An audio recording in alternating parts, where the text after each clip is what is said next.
Welcome to 4L. Let the light lighten your life. أعوذ بالله من الشيطان الرجيم بسم الله الرحمن الرحيم Surah number 2, Para number 2, Surah Al-Baqarah from Ayat number 163 to 187.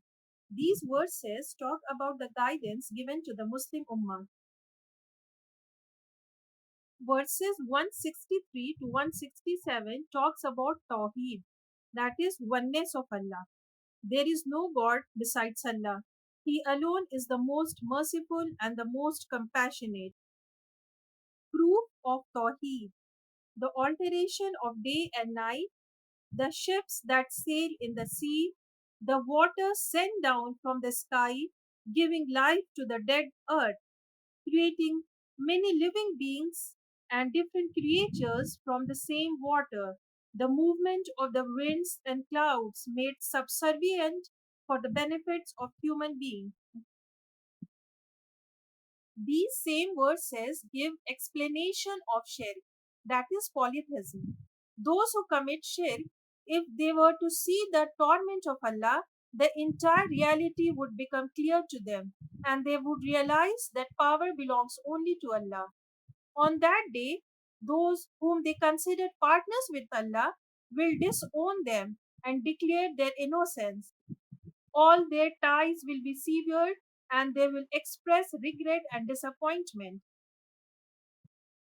Verses 168 to 172 talks about eating lawful things. Eat from the lawful things Allah has provided for you and do not follow the footsteps of Shaitan, for he is your open enemy. Eat only the lawful and pure things and be grateful to Allah. Verse 173 talks about the things that are prohibited to consume: dead animals, blood, the flesh of swine or pork, anything over which the name of anyone else other than Allah has been invoked. But if someone is forced to eat due to compulsion without intention of sin, there is no blame upon him, for Allah is all forgiving and all merciful.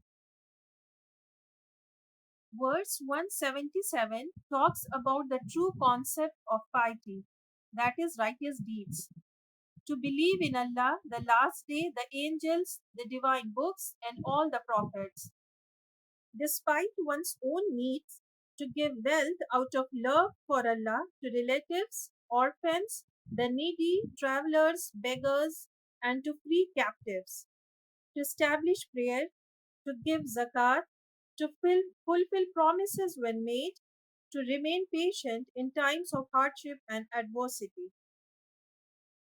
Verses 178 and 179 talks about the laws of retribution and justice, that is qisas.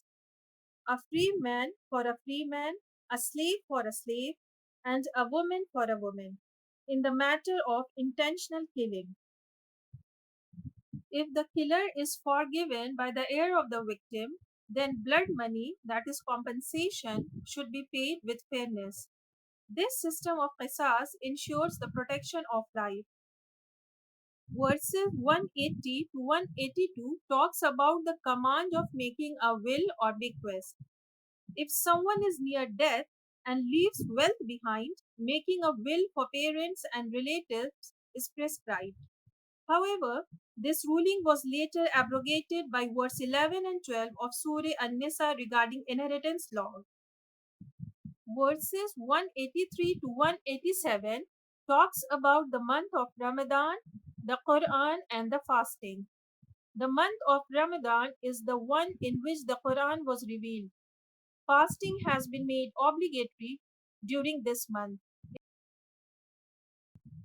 If a person is sick or on a journey, he should make up for the missed fast on other days.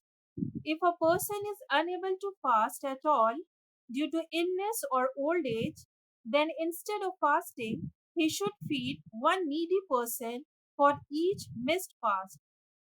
In the nights of Ramadan, men are permitted to have physical relations with their wives.